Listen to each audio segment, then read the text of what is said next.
میرے سامنے تشریف فرما اہل لکھنؤ اعتراف و اکناف سے تشریف لائے ہوئے امت کے نوجوانوں، میرے بزرگوں، پردے میں بیٹھ کر سننے والی میری عزت دار ماں اور بہنوں، ابھی میں نے آپ کے سامنے قرآن کریم کی ایک چھوٹی سی تلاوت کی ہے، جس کا ترجمہ اللہ سبحانہ و تعالیٰ قرآن میں فرماتا ہے کہ اے مسلمانوں، اللہ کی رسی کو مضبوطی سے پکڑ لو، آپس میں پھوٹ نہ ڈالو۔ میرا تعلق مجلس اتحاد المسلمین سے ہے، جس کے قائد نقیب ملت جناب بیرسٹر اسد الدین اویسی صاحب ہیں۔ میں اس پارٹی کا اتر پردیش کا صدر ہوں، سب سے چھوٹا سپاہی ہوں اپنے قائد کا، اور جو بھی میں نے سیاست سیکھی ہے اپنے قائد نقیب ملت جناب بیرسٹر اسد الدین اویسی صاحب کے قدموں میں بیٹھ کر۔ چونکہ میری پارٹی کا نام ہی اتحاد ہے، تو جہاں اتحاد کی بات ہوتی ہے میں وہاں نہ شیعہ بن کر کے جاتا ہوں، نہ سنی بن کر کے جاتا ہوں، میں محمدی بن کر کے جاتا ہوں۔ پچھلی کتابوں میں اللہ سبحانہ و تعالیٰ نے ہمارا نام مسلمان رکھا تھا، اور موجودہ اور آخری کتاب میں جس کو ہمارے آقا نبی کریم صلی اللہ علیہ وسلم لے کر کے اس دنیا میں یا ان کے اوپر اتاری گئی، اس کتاب میں بھی اللہ نے ہمارا نام مسلمان رکھا ہے۔ میرے دوستوں، میرے بزرگوں، اتحاد زندگی ہے، انتشار موت ہے۔ ہم اتر پردیش میں غازی آباد سے غازی پور تک، بنارس سے بلیا تک، ہم روز دوڑ کر کے ایک ہی بات کرتے ہیں کہ اے مسلمانوں، قرآن نے کہا انما المؤمنون اخوہ۔ جس نے کلمہ طیبہ کا اقرار کر لیا وہ مومن تمہارا بھائی ہے، اور جنت کی کنجی کسی کے ہاتھ میں نہیں ہے، اس کا فیصلہ اللہ سبحانہ و تعالیٰ کرے گا۔ لیکن ہمارے انتشار نے اس وطن عزیز میں جتنا نقصان ہمیں پہنچایا ہے دوسری قوموں کو نہیں ملا۔ ہم قرآن تو پڑھتے کبھی اس کا ترجمہ نہیں پڑھتے۔ وَمَا خَلَقْتُ الْجِنَّ وَالْإِنسَ إِلَّا لِيَعْبُدُونَ۔ پڑھ لینا عبادت نہیں ہے، یقیناً زکوٰۃ فرض ہے صاحب حیثیت پر۔ آپ کے ہاں خمس یقیناً صاحب حیثیت پر فرض ہے، لیکن صرف زکوٰۃ دینا عبادت نہیں ہے۔ حقوق العباد ہم بھول گئے، اتحاد ہم بھول گئے۔ ہمارے آقا نبی کریم صلی اللہ علیہ وسلم نے ہمیں درس دیا تھا، 40 گھر ادھر، 40 گھر ادھر، 40 سامنے، 40 پیچھے، یہ تمہارا پڑوسی ہے۔ آج ہمارے حالات کیا ہے؟ ہم تو اپنے پڑوسیوں سے جھگڑا کر کے بیٹھے ہوئے ہے۔ یہ غلط ہے، بتاؤ۔ ہم تو کھا کر کے سو رہے، پڑوس میں کون بھوکا ہے کون پیاسا ہمیں نہیں معلوم۔ اگر پڑوسی بھوکا ہے تو پوری رات ہم پر فرشتوں کی لعنت ہے۔ میرے دوستوں، میرے بزرگوں، دنیا میں اگر اسلام پھیلا، یہ ہمیں بدنام کیا جاتا ہے کہ تلوار کی نوک پر پھیلا۔ نہیں، اسلام تلوار کی نوک پر نہیں بلکہ میرے آقا کے اخلاص پہ پھیلا۔ میرے دوستوں، میرے بزرگوں، اللہ سبحانہ و تعالیٰ نے اس دنیا میں ہمیں انصاف قائم کرنے کے لیے بھیجا تھا۔ کس لیے بھیجا؟ میں تو گاؤں کا رہنے والا ہوں، میں اعظم گڑھ ضلع سے میرا تعلق ہے۔ پروفیسر احتشام حسین ماحولوی کا گھر میرے گھر کے سامنے ہے، میں ان کا پڑوسی ہوں۔ شاید آپ نے نام سنا ہوگا، بہت بڑے نقاد تھے اردو کے، میں ان کا پڑوسی ہوں۔ میں تو گاؤں میں بھی رہتا ہوں، شہر میں بھی رہتا ہوں، لیکن آج جس قدر ہماری صفوں میں منافقت ہے، سامنے والی صف میں کون لوگ ہیں؟ وہی لوگ ہیں جو کربلا میں بھی سامنے تھے۔ ادھر بھی لا الہ الا اللہ پڑھنے والے تھے، سامنے بھی لا الہ الا اللہ پڑھنے والے تھے۔ امام حسین نے کہا تھا نماز کا وقت ہو گیا، تم بھی پڑھ لو ہم بھی پڑھ لیں۔ حسین والے سجدے میں تھے، یزید والوں کے ہاتھ میں تلوار، سجدے والوں کے گردن پہ تلوار رکھ دیا۔ ہمارے آقا نبی کریم صلی اللہ علیہ وسلم نے کہا اپنے صحابہ اکرام سے، اے صحابہ اپنے درمیان سے منافقین کو نکال کر کے باہر کرو۔ جس دن تم نے منافقین کو پہچان لیا، دنیا کی کوئی طاقت تمہیں کامیاب ہونے سے نہیں روک سکتی۔ میں تو سیاست کا ایک ادنا سا طالب علم ہوں، میرا اپنا ماننا ہے، میں سیاسی آدمی ہوں، ظاہر سی بات ہے کچھ نہ کچھ کہوں گا، اس کے لیے معذرت۔ اور میری پارٹی کا نام ہی ہے اتحاد المسلمین۔ میرا اپنا ماننا ہے کہ ہندوستان ایک جمہوری ملک ہے، اور جمہوری ملک میں راشن کی دکان پر 5 کلو راشن ملے گا، 4 کلو ملے گا، یہ کوئی ڈاکٹر، ماسٹر، پروفیسر، وکیل نہیں طے کرتا، ایک سیاستداں طے کرتا ہے۔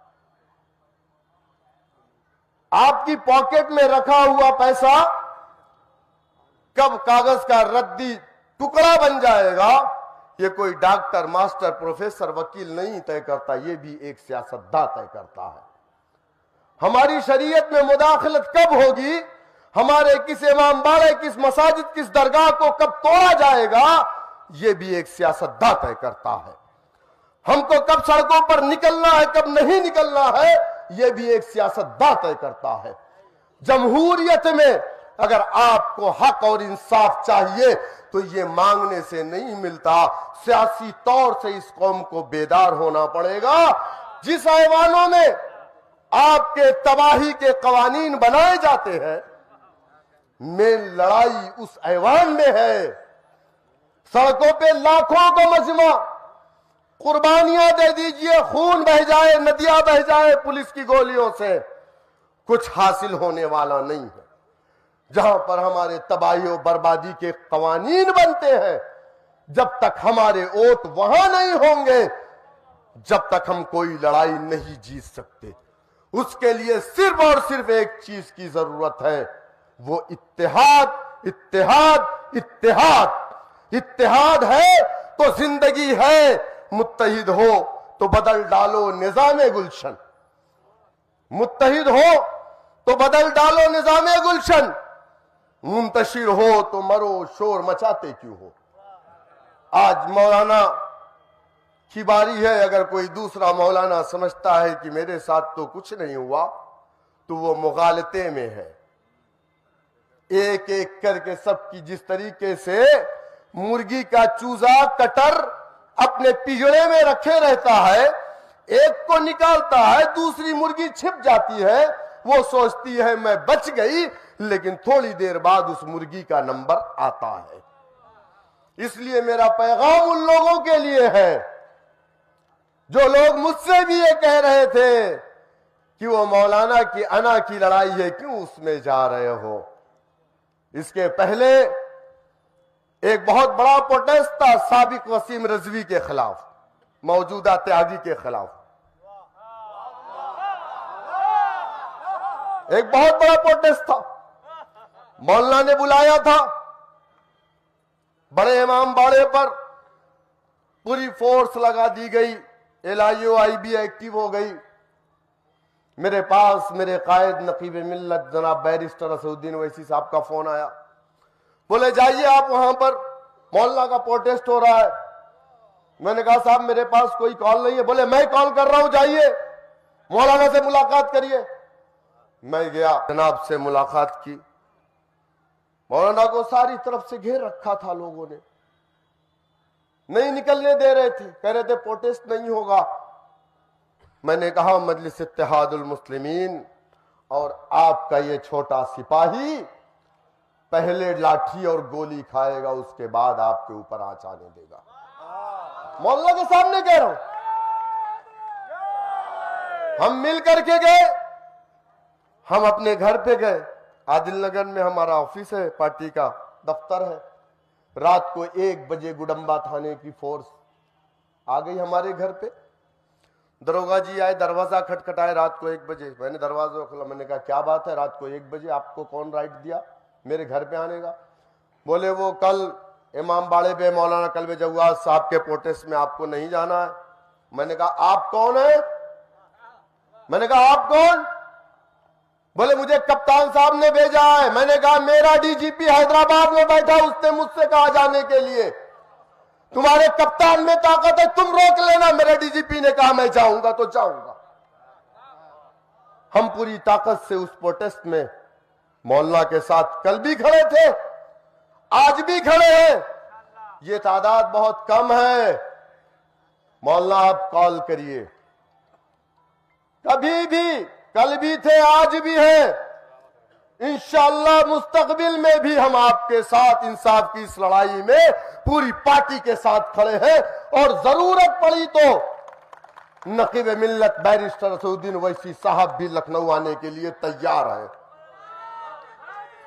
ڈرنے اور گھبرانے کی ضرورت نہیں ہے. یہ حق اور انصاف کی لڑائی ہے. ایک طرف باطل ہے, ایک طرف حق ہے. جیت انشاءاللہ تعالی حق کی ہوگی, باطل کی نہیں ہوگی. اگر باطل یہ سوچ رہا ہے کہ میرے پاس طاقت ہے, تو سنو, طاقت تو فرعون کے پاس بھی تھی, نمرود کے پاس بھی تھی, شداد کے پاس بھی تھی, قارون کے پاس بھی تھی, اور یزید کے پاس بھی تھی. لیکن یزید قیامت تک مرد آباد ہے, اور اسلام قیامت تک زندہ آباد ہے. میرے دوستوں, میرے بزرگوں, علماء اکرام کی موجودگی میں لب کشائی بہت زیادہ کرنے کی میری ہمت نہیں ہے. بس میں ایک ہی بات کہوں گا, یہ علماء اکرام انبیاء کے وارث ہیں. کس کے وارث ہیں؟ انبیاء کے وارث ہیں. یہ ہمارے قائدین ہیں. ہمارے مرنے کے بعد نماز جنازہ کون پڑھاتا؟ کون پڑھاتا؟ ہمارے لیے مغفرت کی دعا کون کرتا؟ ہمارے لیے اصالِ ثواب کون کرتا؟ اگر ہمارے قائد, ہمارے رہنما, ہمارے رہبر ہم کو ایک آواز دیں گے, خدا کی قسم یہ جان قربان ہے. اور میں نہیں, اکیلا نہیں, میں اپنے لاکھوں ساتھیوں کے ساتھ آپ کے ساتھ کھڑا تھا, کھڑا ہوں اور کھڑا رہوں گا انشاءاللہ تعالی. میں چاہوں گا کہ آپ نعرہ لگانا چاہتے ہیں تو میرے ساتھ لگائیے نا. نعرہ لگانا چاہتے تو میرے ساتھ, اور تھوڑا بلند آواز سے لگائیے, تاکہ ان منافقین کے گھروں تک آواز جائے. جانی چاہیے نا. سابق وسیم رضوی کے گھروں میں بھی آواز جائے نا. موجودہ تیاگی کے آج نہ گھر کا ہے نہ گھاٹ کا ہے, کہہ رہا ہے میں آتم ہتیا کر لوں گا. ارے تم نے نبی کے ساتھ دغا کیا, تم نے علی کے ساتھ دغا کیا, تم نے اہل بیت کے ساتھ دغا کیا, تم نے حسنین کے ساتھ دغا کیا. دنیا میں کوئی تیرا نہیں ہو سکتا. میرے دوستوں, میرے بزرگوں, نعرہ ہو جائے. ہاں تو زور سے لگائیں گے نا انشاءاللہ. نعرہ تکبیر. دم نہیں ہے آواز میں, یہ نہاری کی آواز نہیں ہے بھائی, یہ نہاری کی آواز نہیں ہے. نہاری پائے کی آواز دور تک جانی چاہیے. نعرہ تکبیر, نعرہ تکبیر, نعرہ رسالت, نعرہ رسالت, نعرہ حیدری, نعرہ حیدری. وآخر دعوانا الحمدللہ رب العالمین. السلام علیکم ورحمۃ اللہ وبرکاتہ.